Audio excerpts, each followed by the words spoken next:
Welcome back to Figure Depot. Today we're taking a look at the McFarlane Toys DC Multiverse Batman the Animated Series Batman figure. This is available at Target, Walmart, and other major retailers. And he comes in a window box style package, 22 points of articulation. We have a window box style package with text on the side, the McFarlane Toys logo on the bottom. We get this really cool picture here. And there's actually a trading card inside that has the same image on it. Very cool packaging. Continuing here with the Multiverse banner. We all know Mattel gave up their DC license, and so McFarlane's taking a stab at it, and will carry the Multiverse name. So here's a look at some other figures that will be released. Well, it's actually just artwork depicting figures that will be released. The Harley Quinn should be out soon, and then we've got this armored Superman, we've got Nightwing, Batman, and then Harley Quinn right there. I think that's her look from the upcoming film, but I'm not sure. Here's the barcode if you need that to track it down, and let's get him open, see what's inside. Alright, and here is Batman out of the package, looking sick. I love the animated series design.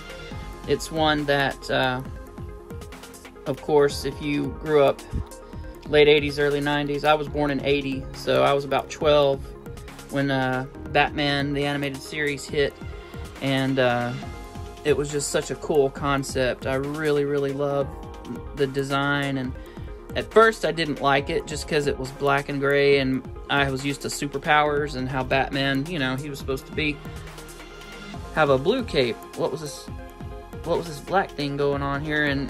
But it only took me one episode to fall in love with the show, and I was hooked. I loved the DC Direct animated figures that we got in this style, but they were very delicate, and I was always terrified they were going to break. And actually, you have two different Catwoman figures that broke. I'm not sure if anything on my Batman figure broke, but I'm very, very, very careful with it.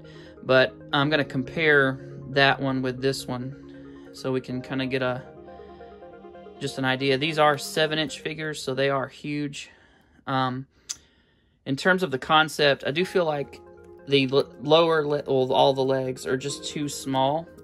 If you look at the artwork, if you watch the series, yes, he has an exaggerated chest and everything. This is okay up here, but the legs should have been just a little bit bigger. Upper and lower legs. They're just too small.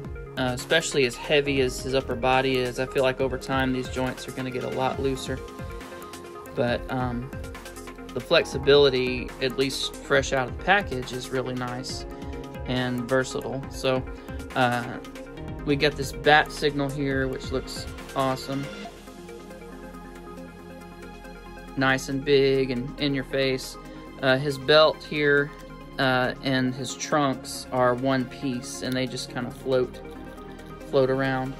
And you can see the system they use for the articulation right there. So he does have a slight, you know, little twist. It's not a lot, but it's a little bit. And we've got these ball here, and we've got toe hinge. I don't really use toe hinge when I pose my figures, and I feel like it makes them a little weaker. I don't think toe hinge is necessary, but that's just a personal opinion. Some of you would probably disagree with me, but overall look of the figure is stunning. I mean, it's a beautiful, beautiful sculpt, of course. Very true to the style. Get that Bruce Timm look in there, and it's just really nice. We do get the blue underneath the black, and would like to customize one of these. So leave one just like this, and then I'm going to get one and I'm going to cut along here, and I'm going to put a cloth cape. I'm just going to cut around this little ridge right here all the way around, and then install a cloth cape so that his articulation up here is not quite as hindered.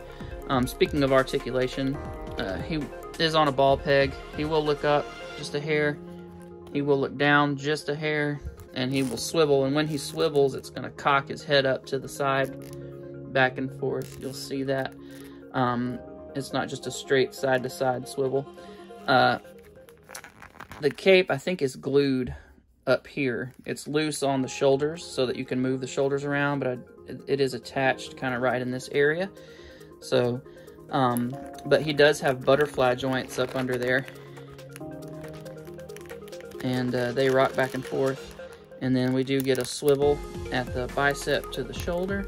We do get a bend at the elbow, and it is ratcheted, and you can see the little notches right here. So it is ratcheted. And we do have these little ball pegs here, and they'll swivel up and down, and you can rotate them in there around, so they'll swivel and hinge. You can get him pretty much in any pose you want to at the wrist, which is great. We've got this diaphragm joint, which doesn't give a whole lot of movement, but it does have a little bit. And then there's a waist swivel. Legs will kick. They would have kicked all the way 90, but the trunks impede that. They split out to the side very far. Does have double jointed knees. So those go all the way back. And then we have the same ball hinges that are in the wrists down at the ankles. So it'll swivel, hinge around any way you want it to. And then, of course, we do get the toe articulation. So,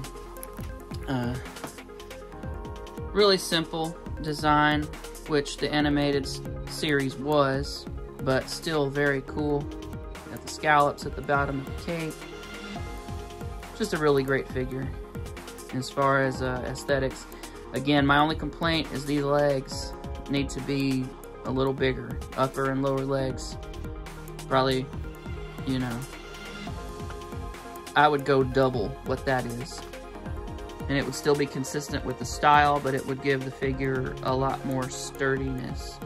I'm going to lower my camera angle here and stand this guy up. So, like, he will stand. That's not a problem. But I just feel like over time, that stuff's gonna loosen up. I guess we'll just see how he stands the test of time to know that for sure. Let's do some size comparisons and see what we're looking at right after we take a look at the accessories. So he does have this batarang. And mine was warped in the package, and this is a really stiff plastic. It's not a soft rubbery plastic, so I'm gonna have to put some heat on that to flatten it back out. And he does come with hands that hold the batarang or his grappling gun, and you can see he comes with fisted hands on the figure. Then he's got his open hands to hold his grappling gun, which is really cool. Alright, let's get some size comparisons. You can see here with the DC Direct figure, it's definitely much smaller. Those are supposed to be in 6-inch scale, and I want to say they're more like 5.5. We'll get the tape measure out and kind of see what we're actually looking at. So,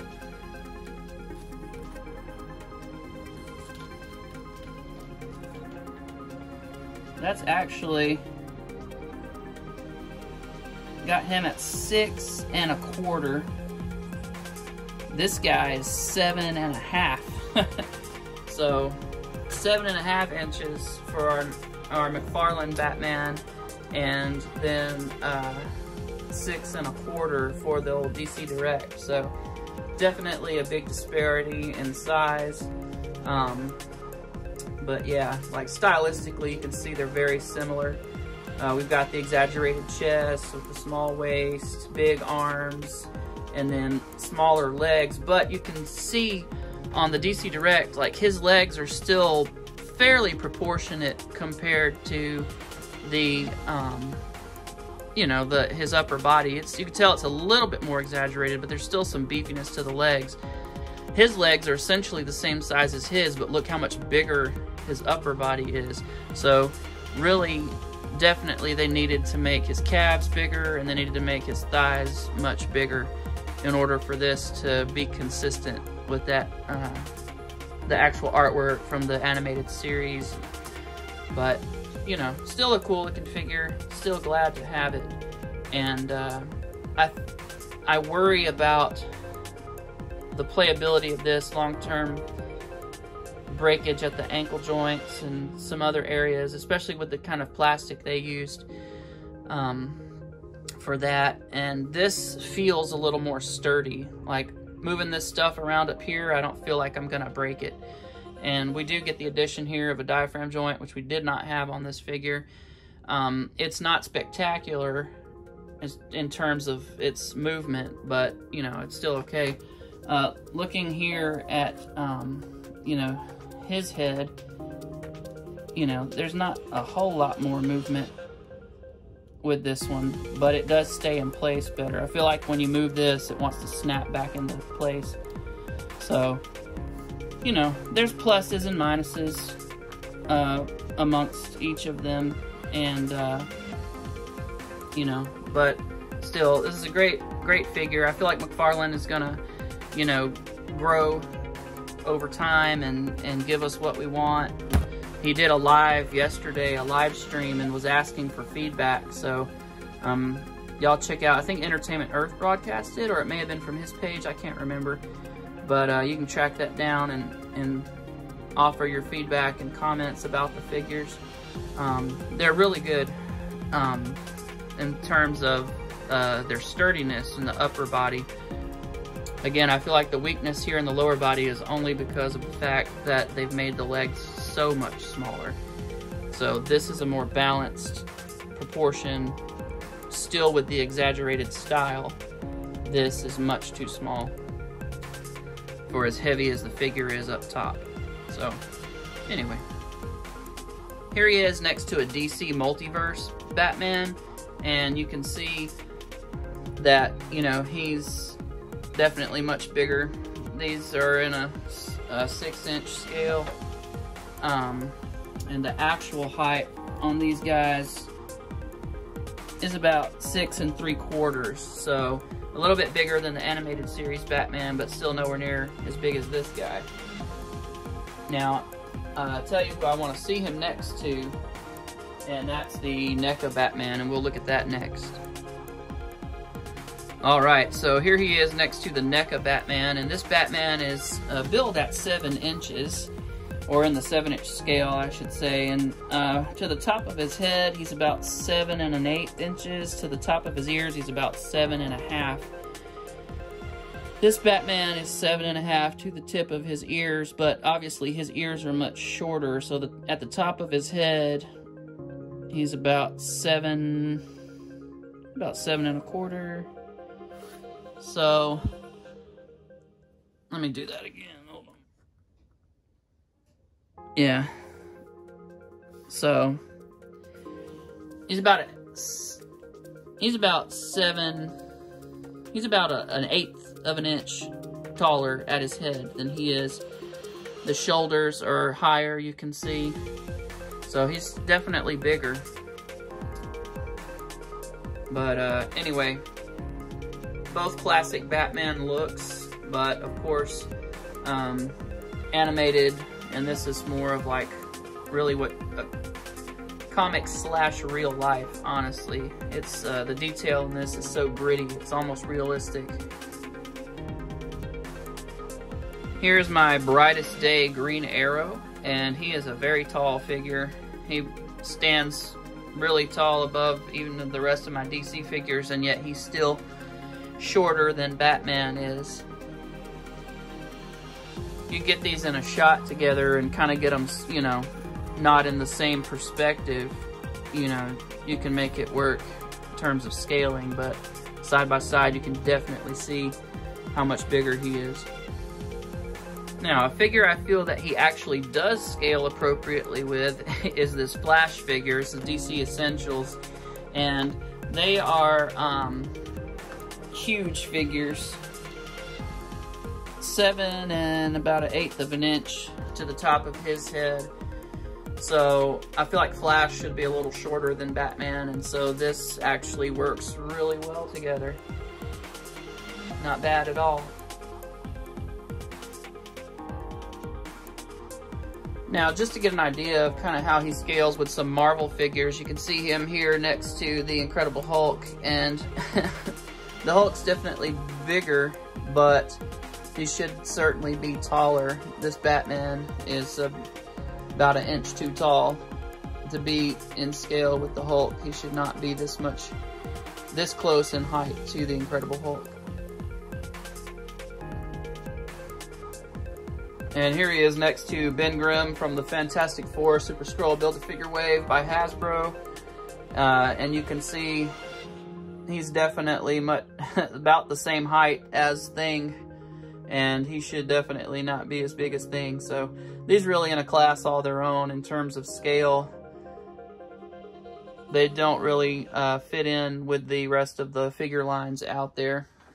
I feel like over time, slowly, a lot of the figure lines are inching up a little bit, bit by bit, but these McFarlane toys have definitely outpaced the expansion. And here he is next to the DC Multiverse King Shark Build-A-Figure, and you can see that could actually work. King Shark is a massive figure, and so you can definitely put these two together.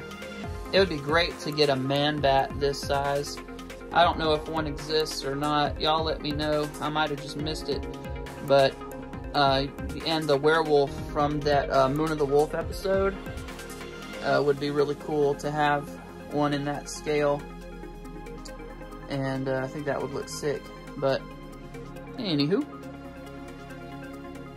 And for one last comparison, here he is next to a Mythic Legions Ogre, which is a massive figure at about 9 3/4 inches, or 9.5 inches, give or take, and he looks really small next to this Batman, but he looks massive when you put him next to a 6-inch scale figure. So this Batman is really big to make this Ogre not look as ginormous as he actually is. I'm curious to see if they give us a Robin in this line. I don't know how expansive it's going to be, if they're just going to kind of hit main characters, or if we're going to get a lot of auxiliary. We've got 3 years, so who knows what we'll end up with. But anyway, thank you so much for watching. I hope you enjoyed this review. I hope it was informative. I hope it helps you make a decision. I would still give these guys, if the legs had been a little bit larger, the calves and then the thighs had been a little bit larger, I would have bumped this way up to like a 9, a good solid 9. I'm gonna have to go about 8.5 just because I feel like it's so top heavy. It's gonna be hard to pose. Before we go, I did want to mention he does come with a display base and the card I was telling you about, and on the back of the card is a bio for the figure. Gives his height at 6'2", his weight at 220 pounds, I think. But anyway, that's gonna wrap it up for me. Check out my Instagram for some photos and stuff and some other content. Please like this video and share it with someone you think might enjoy it, and subscribe if you're so inclined. I'll see you guys next time.